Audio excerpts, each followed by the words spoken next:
I wouldn't say video games changed my life, but they definitely put me on the right trajectory that I needed in order to change my life permanently. So, gaming was probably the biggest passion of mine throughout my earlier teenage years. I played games for probably 4 5 hours a day. If it was the school day, probably at least 8 hours per day. If it was on the weekends, and it got to the point where basically I was what you call a functioning addict, right? Like a functioning alcoholic, maybe someone who's addicted to alcohol, but they still show up to their job every day and can keep their family above water financially and isn't just like some random wino on the street who's drinking their money away. And I was kind of the same. I was completely and totally living in the gaming world, the virtual world that I had exposed myself to, and just kind of immersed myself in ever since I got started in gaming. And I didn't really want to come back out. I guess for air, you could say I didn't really want to take a break from gaming, or find any kind of balance, just because I suppose I'm what you would call an extreme person, right? I'm either completely off of video games, or video games are like the only thing I'm doing, right? This lack of balance you could attribute to a lack of discipline, but you could also just say that I'm an obsessive person. I'm a goal oriented person, right? I need something to do with my mind, with my hands, in order to stimulate myself at all times. I can't. This might be a symptom of ADHD, but I can't really just like sit in one classroom for like an hour and pay attention and take notes for the whole time. I gotta get up and change my task and do something else. And video games was wonderful for that because basically it let me switch from task to task to task to this different task within like minutes of each other, right? And each new task has like a different route and different animations and sound effects and different rewards that you can earn, and different characters, different storylines, stuff like that. And that's only within like one game, right? Like if you get bored of like one quest within a game, you can go over here and do that other thing. Or if you get bored of that whole game, then you can go over and switch to this other game that you've been wanting to play. And that's really what trapped me inside of video games, I guess, was it's like fake nuance, right? Because there's always something new for you to do inside a game because you're constantly unlocking stuff, or you're constantly challenged to beat this super hard level that's like almost above your capability but not quite. So it's kind of in like that zone of I think it's called proximal development, where you have like this apex between being challenged and having stuff that's familiar and at your skill level, right? So where those two are both the highest, and you're, according to the theory, you're having the most fun. And I think I was there when I was playing video games. I was totally engaged. I didn't know what was coming next, but I was excited to progress in these different games, especially the newer ones that are more expansive and more that offer more of your own inborn creativity that you can use to beat the games, because there's like more possibilities as obviously the art form that the video games progresses, right? Because for the longest time I was only like not a retro gamer, but I only played stuff that had come out before like 2010.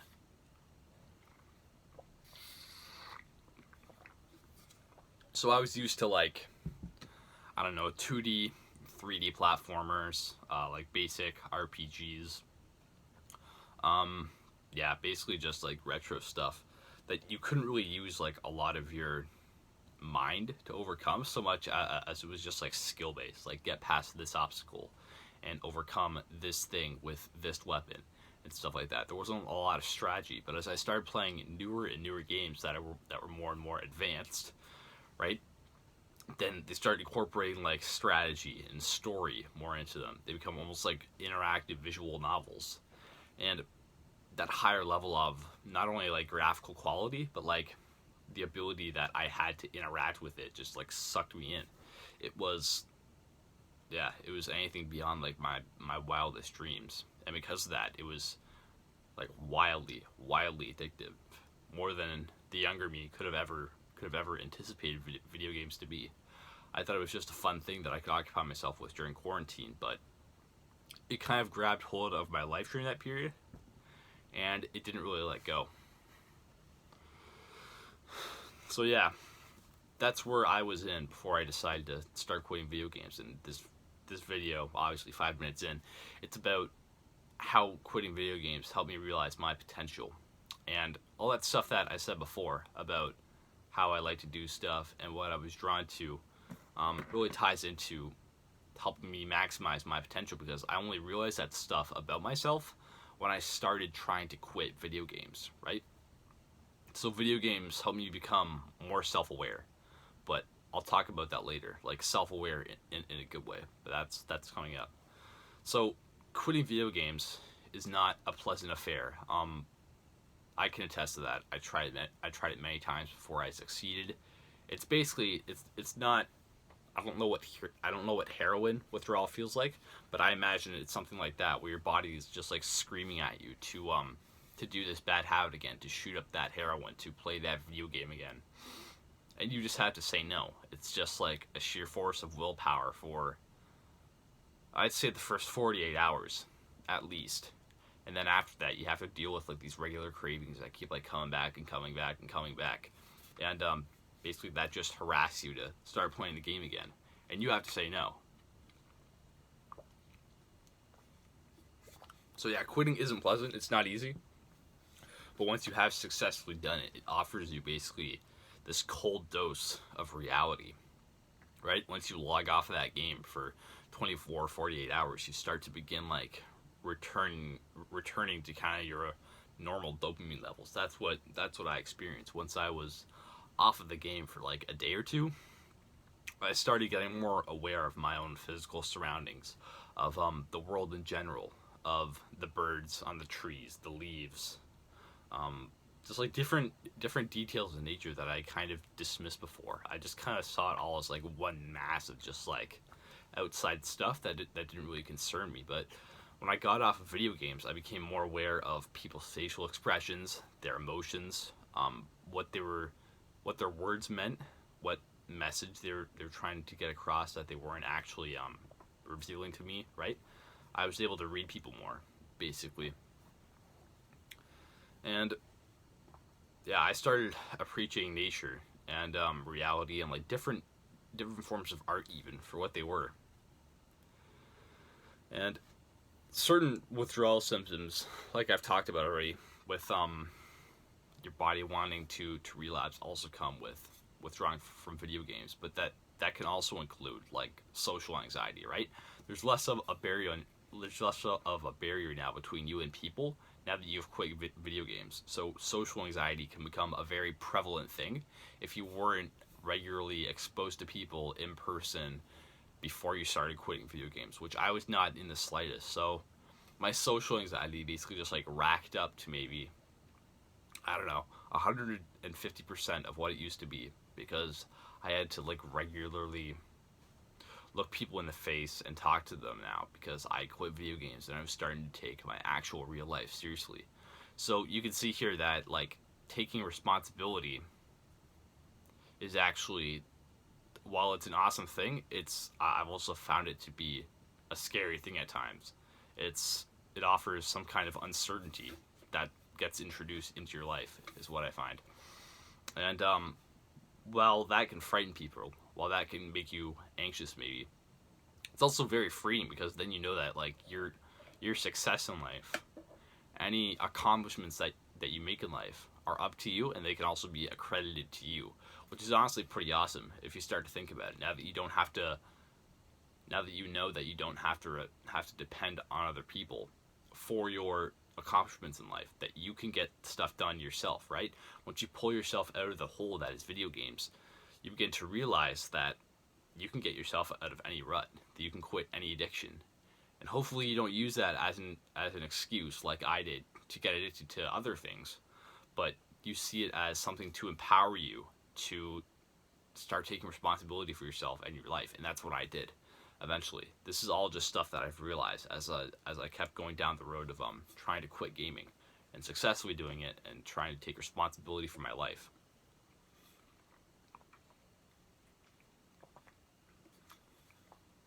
So yeah, If, by the way, you are watching this video and you're interested in getting my extra help with quitting your video game addiction, then I can guarantee that if you buy my course, the link is in the description, and you follow all of its contents and apply it to your life, within 2 weeks, you'll probably be free of video games. That's basically all my expertise and all my knowledge poured into 2.5 hour course. That's basically a masterclass in trying to master your mind and master your physical urges to relapse on video games. So yeah, go ahead and check that out if you're interested. So video games help me overcome my social anxiety, which I've kind of talked about already. But once I started like brute forcing it, basically brute forcing social interaction and introducing myself to people and trying to start like menial conversations with them, or just having them approach me, and basically putting myself in an appropriate kind of setting where people would approach me and start a conversation with me, that I actually started to successfully level up my social skills for once. And that was a big thing for me, because probably like the number one thing I'd always tried to avoid was small talk. I wasn't necessarily afraid of social interaction, but I was afraid of social interaction with no purpose. So if I'm just like getting a haircut, or I'm just like waiting in line at the grocery store, and someone comes up and tries talking to me about something, I probably wouldn't know how to respond, and I would like hate it, because I would feel like I was being made like a fool of, personally. That this person was trying to like poke out, or trying to like tease out my little insecurities, because they knew that I wouldn't be able to respond, that I wouldn't be able to hold a conversation with them. Like I was that paranoid. So when I started to brute force my way into getting better social skills, I realized that there were like certain things you could say in a conversation, or in order to keep it going. I realized that you could like compliment people in kind of like an indirect way, or you could make jokes, or you could do all of these different kind of like tools, mechanisms within a conversation that could kind of let you keep the conversation going, bring out the best in the other person, that kind of stuff. So that was a really great realization for me, and I was only able to be aware of like the underlying mechanisms of a conversation when I had actually quit video games, when I'd actually detached myself from the virtual reality and forced myself into this reality. So video games also help me stop overthink everything. Now, to this day, I am and always have been, and probably always will be, like a massive overthinker when it comes to any kind of strategy or any kind of truth, right? Or any kind of debate / argument. I always overthink stuff. And when I was playing video games, I was also overthinking how I looked, how I sounded, how I presented myself to my peers, because I was so awkward. I could tell that they didn't want to be around me. I could tell that I wasn't making them comfortable. I wasn't giving them a good experience. So once I stopped playing video games, I, like I said, became more aware of reality. And I became more aware of, how to be social in a more appropriate way. And when I did that, I stopped overthinking my social interactions. I basically just tried to act like someone who could bring out the best in the person that I was talking to, someone who was honest to myself, someone who wouldn't lie to them or put on a mask for them, but who would still try to make them better in some way, who would still try to learn something new from every social interaction. And I think that mindset greatly helped me when I was reinserting myself into this world.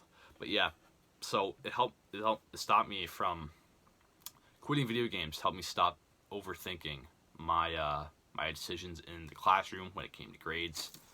It helped me stop overthinking my health decisions, my wealth decisions, that kind of stuff, because basically I developed sort of a system of priorities once I started quitting video games.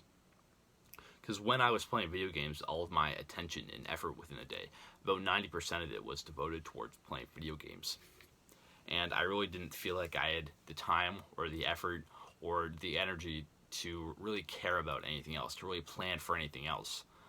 I kind of just put aside planning for the future and thinking about what I wanted to do with myself, and thinking about what skills I have and what talents I have and where I feel called to go, because it just wasn't a priority of mine compared to these video games that I was addicted to.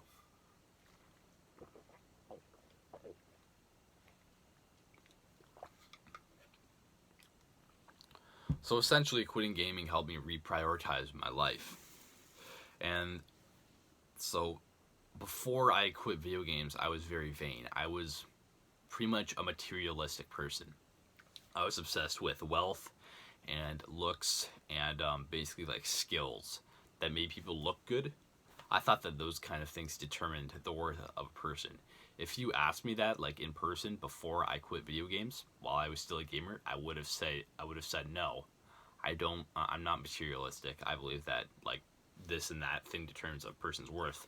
But really, I thought that those things determined my worth. I thought that how I looked, how I sounded, and basically how I presented myself in front of others. I thought that as long as that was normal, as long as that was like a good thing, as long as I wasn't like turning people away from me or looking ugly, or like as long as I wasn't unskilled at anything, then I would basically, then I was on a good trajectory. I was on the right path. And boy, was I wrong about that, because once I brought myself away from video games, I started seeing just how much vanity, like pursuit of wealth, pursuit of just good looks for good looks' sake, pursuit of all this stuff basically was just a distraction.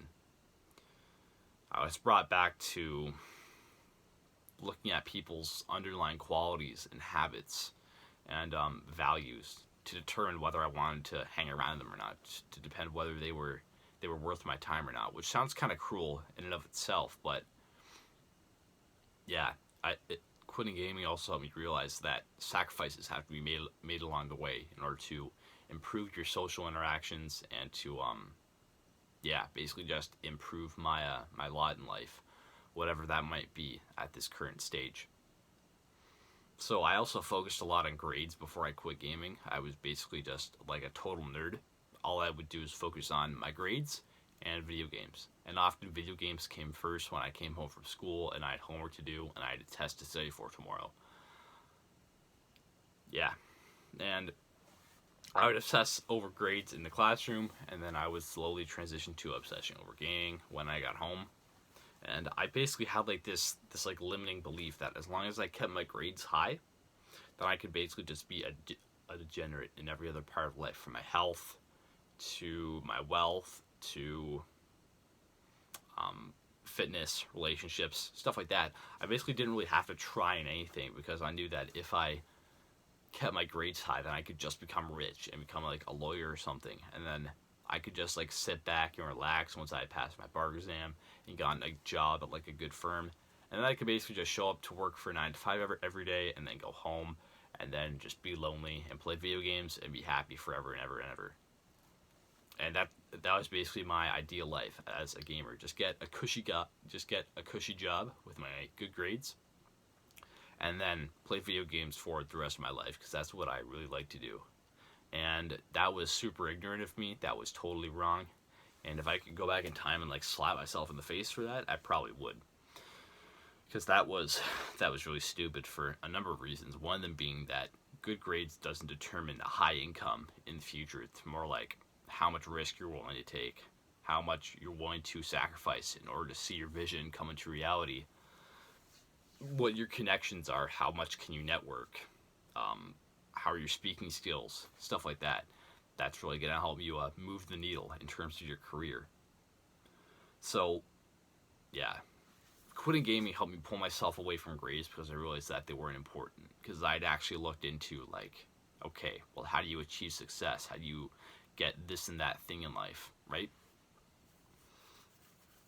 So that helped me deprioritize grades and basically like take a step back from all that and take like a critical, unbiased look at it, which also helped improve my mental health, right? My mental health was basically in the garbage can during my entire gaming career. And when I finally quit gaming,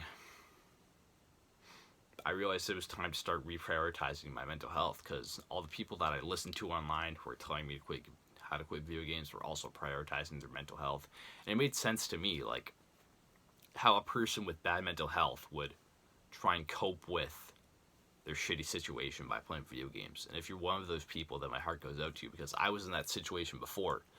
And escapism never works, right?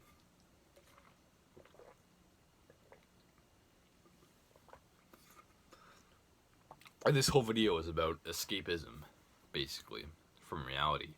And what quitting gaming helped me realize is that my mind is not a single use thing. It's not just like something you can ignore and expect to still be in good working order in the next day, month, weeks. It's like a machine. It needs regular repairs and maintenance every single day. And this applies to learning new things, to doing presence activities like gratitude journaling and meditation and reading different stuff, and maybe even practicing like religious activities in order to keep your mind and your soul like above water and in good running order, right?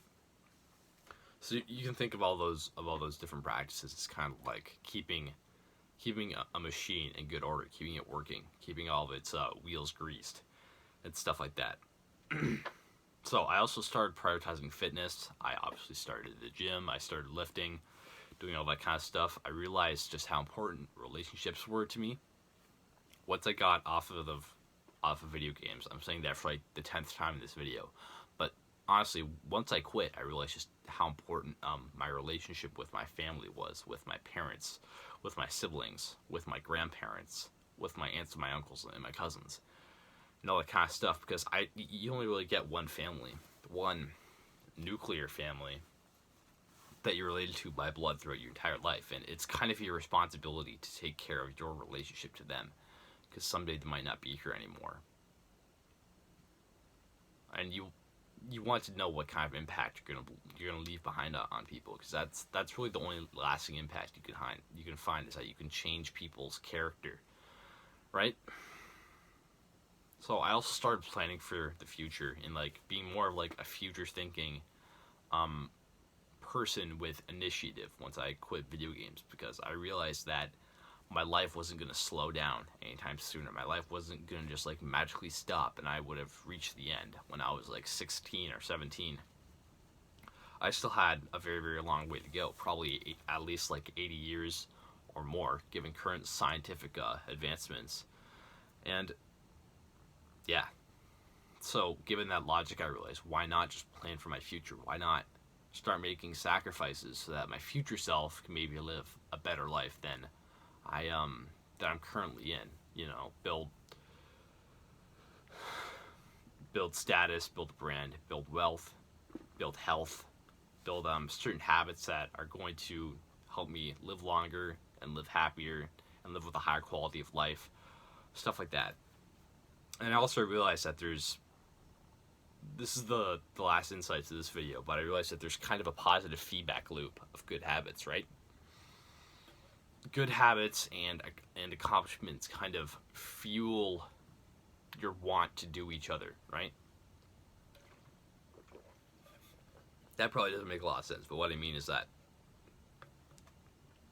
your accomplishments that you've done, they fuel your want to make more accomplishments, to get more stuff done, basically, right? So once I quit video games and I had done that successfully, I patted myself on the back, I congratulated myself, which is a very important thing to do, right? You celebrate not only small wins, that's very important, but also big wins.